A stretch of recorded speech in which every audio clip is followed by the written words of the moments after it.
Hola, yo soy Mariana y los estaré acompañando a lo largo de este tema. También tenemos aquí a... Hola, yo soy Mariana y el día de hoy vamos a hablarte de la práctica clínica estándar. ¿Qué es la práctica clínica estándar? Bueno, en pocas palabras, la práctica clínica estándar es un proceso que lo que busca es estandarizar la práctica médica, es decir, conseguir un nivel de práctica médica profesionalmente aceptable, es decir, un nivel que sea medible, que sea observable, que sea deseable, conseguible y que siempre nos invite a observar los resultados, a reflexionar acerca de los resultados y a buscarle soluciones a los resultados, siempre con el objetivo de mejorar la calidad y la seguridad de la atención médica para nuestros pacientes. Ok, muy bien, vamos muy bien. Pero ¿para qué a mí, estudiante de medicina, me sirve conocer todo esto? ¿Para qué la práctica clínica estándar? ¿Por qué estandarizarnos? Si no somos robots, ¿por qué? Bueno, esto tiene varios objetivos y para hacerlos más sencillos de memorizarse y aprenderse, se los voy a enumerar. El primero es, evidentemente, mejorar los resultados en los pacientes, ya sea tal vez obtener un diagnóstico más rápido y no dejar que pase más tiempo para desarrollar complicaciones o para indicarles el tratamiento específico y que mejor les quede. 2. Darle a los pacientes una calidad asistencial óptima, que nuestra consulta sea buena. 3. Claro que con esto aumentamos la satisfacción del paciente. 4. Algo muy importante es que con una práctica clínica estándar podemos trasladar todo el progreso científico y técnico que se desarrolla principalmente en los laboratorios a la consulta. Y por último, el quinto objetivo sería disminuir la variabilidad de los estudios y de los procesos en nuestra práctica clínica. ¿Y qué es un estándar? Bueno, un estándar es un nivel o un punto que se tiene que alcanzar para que algo, para que un objeto, una magnitud se considere aceptable. En medicina es el nivel que se tiene que alcanzar para que la práctica se considere profesionalmente aceptable para cierto tipo de población. ¿Qué propuso la International Standards Organization? Ya nos pusimos muy bilingües. Estandarizar para la ISO significa establecer disposiciones, que serían como papeles con ciertas indicaciones, ante problemas reales o potenciales, o sea, ante problemas que tengas miedo que sucedan, o ante problemas que se podrían hacer mucho más grandes, destinados a usos comunes o repetidos, algo que hagas muy frecuentemente o algo que hagas como rutina. ¿Y esto para qué? Pues todas estas disposiciones con el fin de obtener un nivel de ordenamiento óptimo en un contexto dado. Es decir, llegar a cierto nivel de que se considera aceptable. Algo así como la definición que nos estaba platicando la otra Mariana. Y ese ordenamiento puede ser tecnológico, político o económico. Cuando nosotros estandarizamos, lo que nosotros queremos lograr son tres cosas principalmente. Primero, queremos simplificar. La simplificación significa reducir todos los modelos y quedarnos solamente con los más importantes. En segundo lugar, queremos unificar.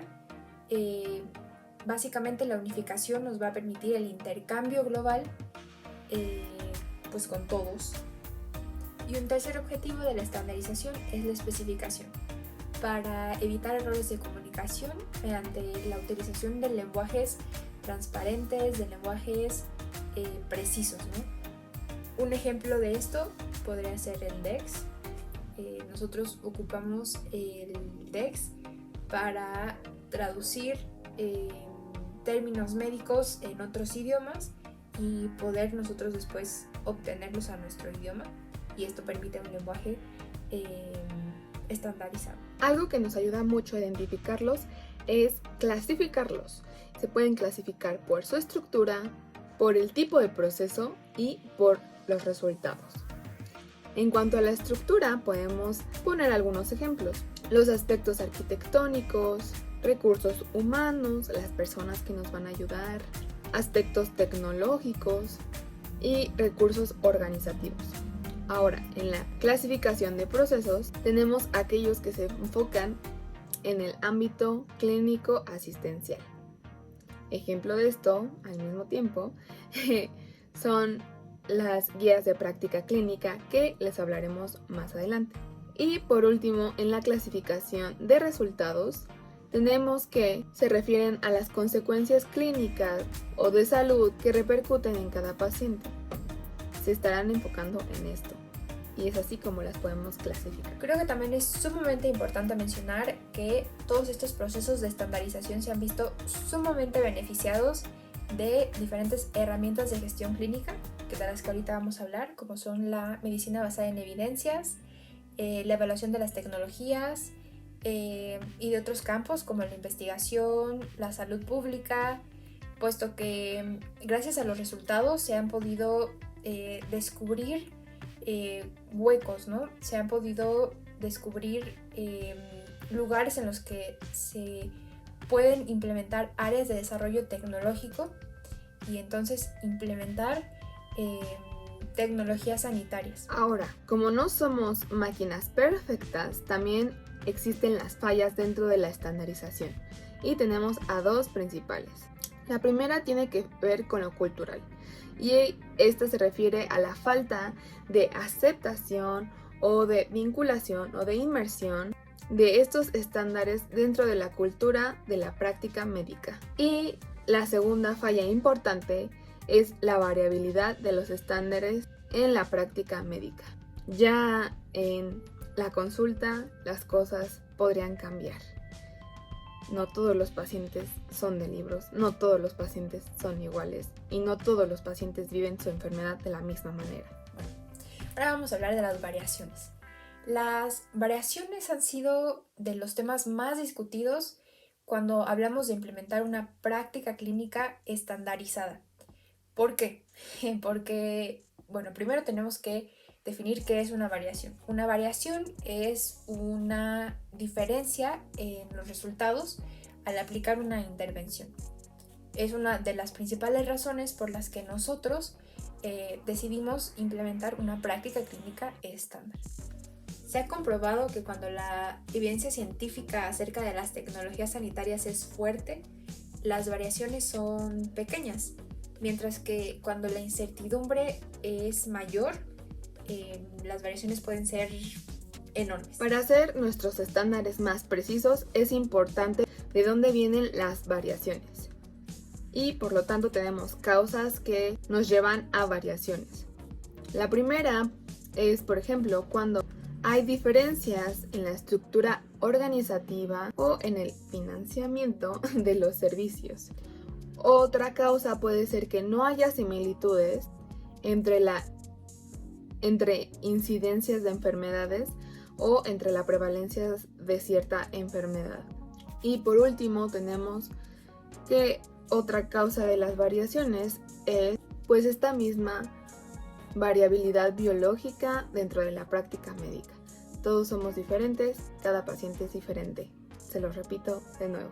Bueno, y ahora vamos a hablar de cuáles son los efectos en los servicios de salud, en los sistemas de salud, de tener tantas diferencias en los resultados, ¿no?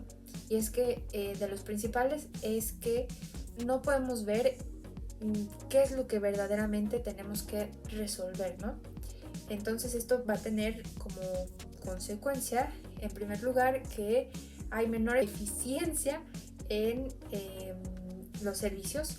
Esto quiere decir que pues como no se sabe qué problema se tiene que atender, pues se gasta más, pero en realidad pues se gasta, como dicen, a lo tonto, se tira el dinero a la basura porque no se sabe verdaderamente en qué se tiene que gastar. Entonces eso también nos lleva a mal aprovechamiento de los recursos. También hay una efectividad menor de las acciones médicas, porque pues los médicos no saben cuál es el problema, entonces ellos pueden actuar y actuar, pero en realidad nunca actúan como en lo que tienen que, porque no saben qué es lo que está pasando, ¿no? También hay problemas de equidad, porque en realidad nunca se identifica a la población que en realidad tenemos que atender, porque pues no hay resultados que nos sigan. Y también va a haber incrementos en los costos de atención como consecuencia de todas estas consecuencias que se han llevado a cabo por las variaciones. Bueno, ¿y cómo podemos evitar todas estas catástrofes? Pues a través de una buena gestión clínica. ¿Y qué necesita una buena gestión clínica? ¿A qué se refiere? Una buena gestión clínica debe tener una eficiencia de asignación. Esto quiere decir que se evalúe el desempeño del personal, tenga todo un sistema de información, que tengan objetivos realistas, que tal vez sean pequeños objetivos, pero que realmente los vayan cumpliendo y que vayan mejorando, que se pueda gestionar el conocimiento, que también se puedan evaluar las tecnologías y que las decisiones estén respaldadas en el control médico o con el control médico. A eso nos referimos con eficiencia de asignación. Ahora, también una buena gestión clínica necesita de una buena administración de los recursos. Tener los recursos necesarios para poder llevar a cabo toda esta gestión, para que la calidad aumente, también para que la eficiencia de la atención aumente o que sea mejor, y también no solamente en ese aspecto, sino para poder promover el trabajo en equipo, promover el desarrollo personal y profesional de cada médico. Y pues para todo eso se necesita pues dinero, ¿no? Recursos. Y por último, algo súper importante, que haya una actualización continua. También para esta actualización se necesitan recursos. Entonces, las tres van de la mano y son igual de necesarias para lograr una buena gestión clínica que nos ayude a evitar todos estos efectos, todas estas catástrofes de las variaciones. La estandarización puede irse efectuando a través de diferentes lineamientos, documentos, puede irse adaptando conforme se va implementando, pero lo que siempre tenemos que tener en cuenta es que siempre tiene que tener la mejor evidencia científica y adaptarse al contexto local. Y dos de las mejores herramientas de gestión clínica con las que nosotros contamos son la medicina basada en evidencias y la evaluación de las tecnologías. Mientras que la evaluación de las tecnologías sanitarias evalúa sus propiedades, evalúa los impactos que estas han tenido en la mejora de la salud, en los aspectos sociales, culturales, económicos, éticos, y se encarga de ver las consecuencias para poder crear tecnologías costo efectivas, es decir, que en realidad creen impactos para mejorar los sistemas de salud. Mientras que la evaluación de las tecnologías sanitarias o de las tecnologías en salud va a ser una evaluación de todas las propiedades, contribuciones que estas han tenido a nivel pues sanitario, las contribuciones e impactos, efectos que han tenido a nivel social, cultural, ético, y las consecuencias para poder evaluar los campos en las que éstas pueden ser mejoradas y que se creen tecnologías costo efectivas, es decir, tecnologías que en realidad sean efectivas para causar mejoras en la salud. Las guías de práctica clínica, si ustedes ingresan a alguna de ellas, se darán cuenta que son enunciados desarrollados sistemáticamente para el personal de salud, para médicos y también para el paciente. Estos están desarrollados por dos instituciones, la CENETEC y la Subsecretaría de Integración y Desarrollo del Sector Salud. Hay una GPC para cada enfermedad específica y en cada guía podemos encontrar varios apartados: el de promoción, prevención, diagnóstico, tratamiento, rehabilitación y cuidados crónicos. Los algoritmos de decisiones clínicas o de decisiones. Estos son diagramas o esquemas que ayudan mucho visualmente y por lo tanto se ocupan más en situaciones de urgencia o de emergencia, donde tengas que decidir rápidamente. Aunque en realidad, aunque no sea rápidamente, también se pueden ocupar. Las guías clínicas. Estas brindan un seguimiento diario de alguna patología, es decir, los cuidados día con día de esa específica patología. Así es, como un diario, como tu diario personal de la enfermedad. Algunas ventajas de las guías clínicas es que puede ser multidisciplinario, es decir, otros profesionales de la salud pueden también escribir en este diario la evolución de cierto paciente bajo cierto diagnóstico.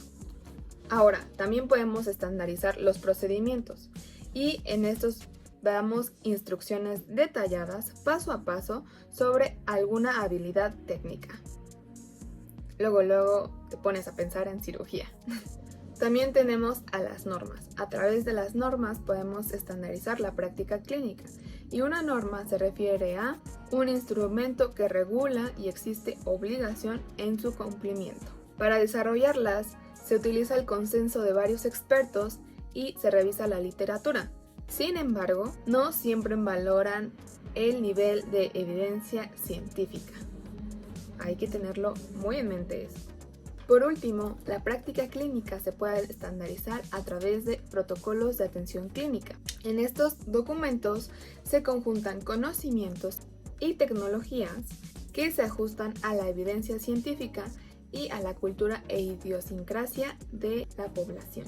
Con ello se puede medir la calidad de la atención y se pueden señalar pasos a seguir en ciertas situaciones sin presentar alternativas a situaciones que puedan ocurrir. Tienen listados de técnicas y recursos, no solamente es órdenes o indicaciones. Y pueden incluir bastantes apartados: medidas de prevención, promoción, diagnóstico, tratamiento, un tratamiento oportuno, seguimiento y control y por último, complicaciones. Actualmente, la tecnología de la información ha potencializado la implementación de los estándares en medicina. Un ejemplo son las bases de datos para el almacenamiento de información médica. También tenemos la red, que ha servido como difusión de las guías de práctica clínica. Uno más, el expediente clínico electrónico. Los sistemas de apoyo de decisiones clínicas. Y hemos logrado modelos interactivos de aprendizaje. Sin embargo, también con el paso de los años nos hemos dado cuenta de que muchos resultados en salud también son consecuencia de muchos determinantes. Y es por eso que tenemos que adoptar diferentes medidas, como por ejemplo, medicina basada en evidencias, desarrollar habilidades para un enfoque holístico con nuestro paciente, investigación, mejorar la toma de decisiones, hablar de ética en medicina, empoderar a nuestros pacientes y sobre todo mejorar la relación médico-paciente.